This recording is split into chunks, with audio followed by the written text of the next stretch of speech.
Sawa, kwenye vita vya Israeli dhidi ya Irani pamoja na Marekani, dunia imeingia kwenye vita nyingine. Ukiacha vile vinavyoitwa vita vya moto au hard power, lakini dunia imeingia katika vita vya simulizi, vita vya propaganda. Hapa ni mahali pa msingi sana katika kuhakikisha kwamba dunia inafikiri vile ambavyo bwana wakubwa wamekuwa wakipanga au vile ambavyo upande mmoja umeamua dunia iweze kufikiri dhidi ya upande mwingine. Unafahamu kwamba haya mataifa makubwa yametengeneza kitu kinachoitwa hadhi, yaani wametengeneza taswira ya wao wanataka kuonekana vipi katika ulimwengu, na wamekuwa wakitumia mbinu nyingi hapa. Wamekuwa wakitumia vyombo vya habari kama ni mojawapo ya mkakati kuweza kufikia malengo yao ya kuweza kutengeneza taswira. Wamekuwa wakitumia kwa mfano hizi tamthilia, hizi movie ambazo zimekuwa zikipropagate, yani zikipeleka harakati ambazo zimekuwa zikijaribu kushape, kutengeneza mtazamo katika dunia. Lakini vile vile wamekuwa wakitumia kwa mfano nyimbo, na sasa hivi dunia imekuwa ikitumia mitandao ya kijamii kama ni mojawapo ya mkakati kuweza kufikia malengo ya kwenda kulinda na kuendeleza taswira yao ambayo kimsingi wameipanga katika ulimwengu. Sasa propaganda imekuwa ni mojawapo ya silaha muhimu sana katika vita. Upo msemo ambao unasema kwamba picha moja inazungumza maneno 1000 na video moja inazungumza maneno milioni 1. Hebu tujiulize swali moja. Tangu vita hivi vimeanza, sasa hivi ni wiki 3. Iran alituambia kwamba ataipiga Mashariki ya Kati yote, na kimsingi ndicho anachokifanya. Lakini ukitazama kuna ndege kwa mfano karibia 5 Saudi Arabia zimeweza kudondoka. Kuna ndege kwa mfano kule Iraki ya mafuta ya Marekani imeweza kudondoka. Lakini tunaambiwa kwamba tangu vita hii ianze wamefariki wanajeshi 13. Okay, tangu vita hii ianze tumesikia kwa mfano habari za kufa kwa Netanyahu. Netanyahu amefariki. Netanyahu wa vidole 6. Netanyahu ambao amekuwa tangu kwa mfano kwenye kile kinachoitwa War Cabinet hajaonekana kuweza kuzungumza na kutoa taarifa na ulimwengu kama vile ambavyo imekuwa kawaida yake, kuzungumza vyombo vya habari, kuelezea maendeleo ya vita, kutoa takwimu mbalimbali kama vile ambavyo anahitajika kama kiongozi mkuu, mtu ambaye ameunda serikali ya chama cha Likud kuweza kuzungumza. Sasa kwa mfano jiulize, bomu la kwa mfano la hypersonic ambalo lina karibia tani 3. Kichwa cha bomu la hypersonic lina tani 3. Likitua Tel Aviv, likitua Haifa, likitua Jerusalem, kuna kambi mbalimbali za Israel, tunaambiwa kwamba hajafariki hata mtu mmoja. Sasa unajiuliza kwamba bomu la tani 3 likitua katika kambi aliwezi kuua hata wanajeshi hata 10 au 20. Propaganda ni mkakati wa kuchakata mawasiliano kwa lengo la kuweza kufikia malengo ya ule mwana propaganda. Sasa lazima tuweze kuwa makini kwa namna ambavyo tunavyoendelea kuchambua, tunavyoendelea kutoa hizi taarifa au tunaendelea kuzifuatilia hizi habari. Na unafahamu mimi nimekuwa ni mchambuzi ambaye nikialikwa kwenye vipindi mbalimbali, wengi mnaniona na wengi mnafahamu na wengi mnanifuatilia, lakini nimeona hii nadharia ya propaganda. Unajua kuna statecraft, kuna mkakati wa taifa kuweza kufikia malengo ya kimkakati, ambao hapa tunatumia dhana ambayo inaitwa rational approach. Ni kwamba utafanya uchambuzi wa kiuchumi, uchambuzi wa kidiplomasia, uchambuzi wa kijeshi, lakini lazima uweze kutengeneza taswira ya kuweza kutumia vyombo vya habari.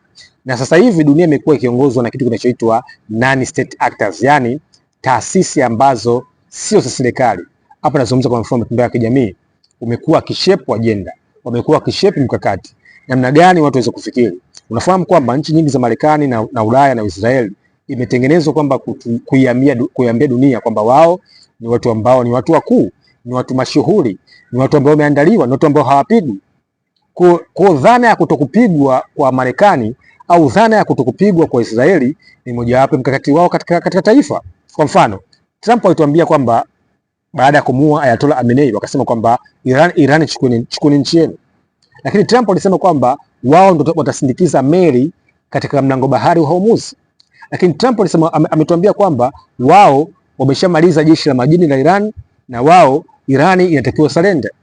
Lakini Trump huyu anakuja kutuambia kwamba anaziomba Ufaransa, Uingereza na nchi zote za NATO kwamba wajiunge kwa pamoja waende kusaidiana kufungua mlango bahari wa Hormuz.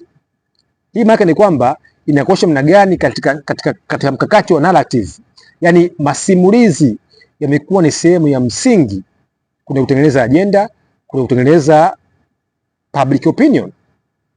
Sasa unajiuliza, mtu ambaye amesema kwamba watashinda ndani ya wiki 3, ndio mtu huyo ambaye ukitazama anasema wapeleke kwa mfano majeshi takriban wanajeshi 5000 wa majini kwenye mlango bahari wa Hormuz, kwa sababu nafahamu mlango bahari wa Hormuz is one of the international checkpoint, ni mojawapo ya mishipa ya damu ya kimataifa.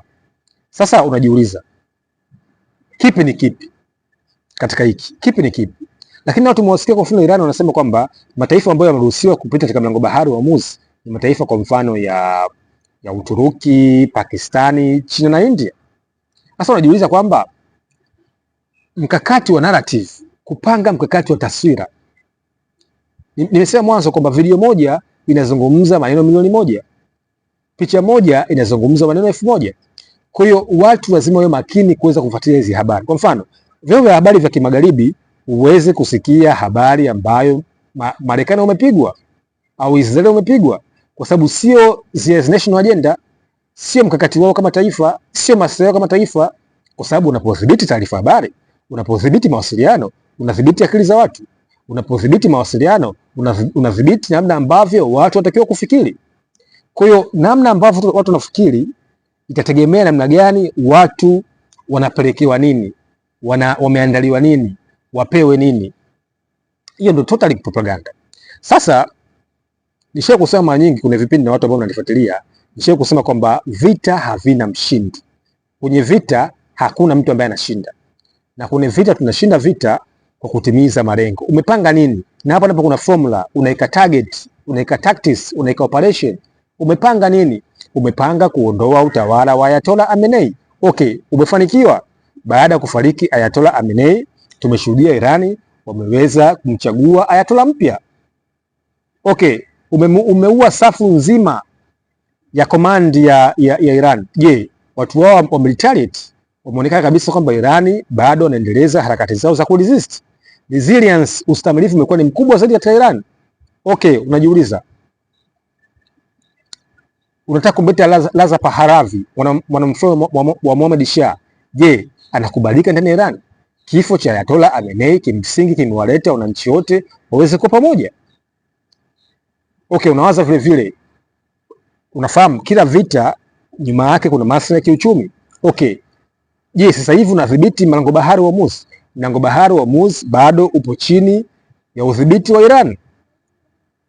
Maana ni kwamba sasa katika zile turufu za kimkakati, nisha kusema kwamba haushindi vita kwa kuua watu.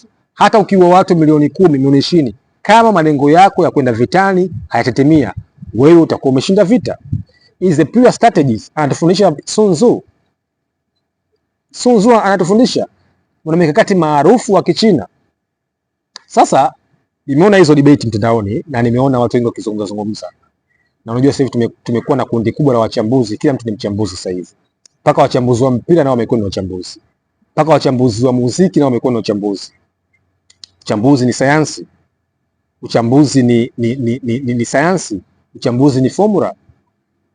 Kwa sasa kuna vitu vingi sana vya kutathmini na kuweza kujiuliza maswali. Na nisha kusema maswali ya msingi, na sasa tuweze kujiuliza kwa nini Israeli imeanzishwa? Kwa nini Marekani anaenda Mashariki ya Kati, ameenda Syria, ameenda Lebanon, ameenda Iraq, ameenda Afghanistan, sasa hivi Iran? Kwa nini? Kwa nini mlango bahari wa Hormuz ni eneo la kimkakati? Haya ni maswali ya msingi ya kujiuliza tunapofanya uchambuzi. Ili mwisho wa siku sasa tuachane na kujadili matokeo na tuachane kuingizwa katika mtego wa propaganda, bali tufanye tathmini, tuchambue madhara, matokeo na mambo yote ambayo kimsingi tumekuwa tukiambiwa. Kwa sasa video moja inazungumza maneno 1000, picha moja inazungumza maneno milioni 1. Kama vile ambavyo wanavutufundisha Warusi kwamba samaki wanaogelea, ndege wanapaa, lakini Warusi kazi yao ni kufanya ujasusi. Na katika hili inaonekana kabisa kwamba stadi ya kimkakati kwa taifa la Marekani haikufanyika vizuri, na ndio maana vita vimefikia siku ya tatu.